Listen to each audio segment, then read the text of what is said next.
For a C minor 11 voicing, we would play a stack of fifths in the left hand, so the chords root, the fifth, and the ninth. And then in your right hand, you're going to find the chords third. So for a minor 7 chord, you'll find the minor third, which is a half step up from the ninth. And you're going to build another stack of fifths in your right hand. If you can stretch this, it's really nice. A few alternatives though, you might be able to arpeggiate it,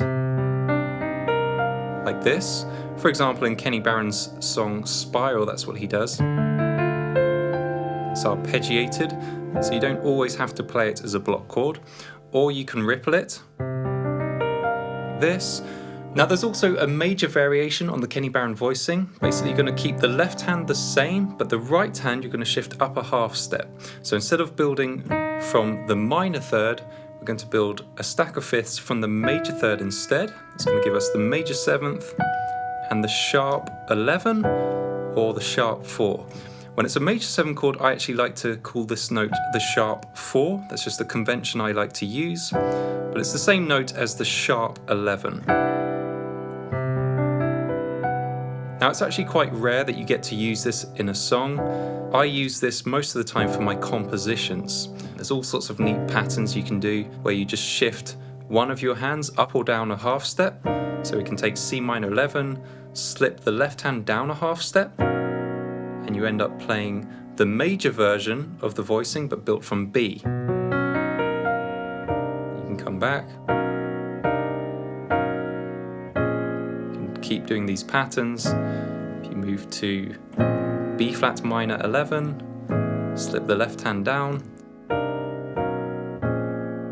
So there's nice patterns like this, or you can shift the right hand up.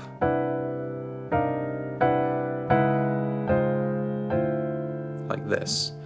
Now, as with a lot of these big two-handed voicings, you can use what I call Sornoff variations of the voicings, where you don't have to play up to the top note.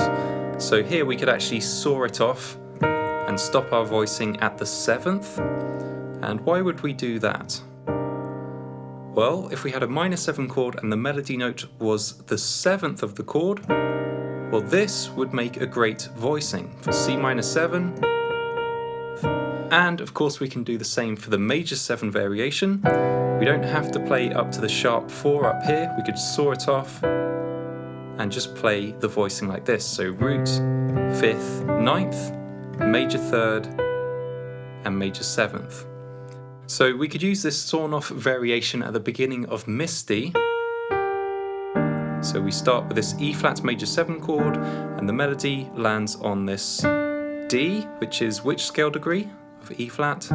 It's going to be the major 7th. So which voicing can we play?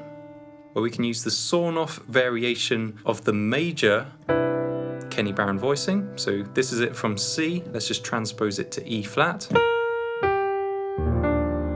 And that sounds nice. So we have our stack of fifths in the left hand from the root. Then we find the chords major 3rd and play up one more 5th. And that is our voicing.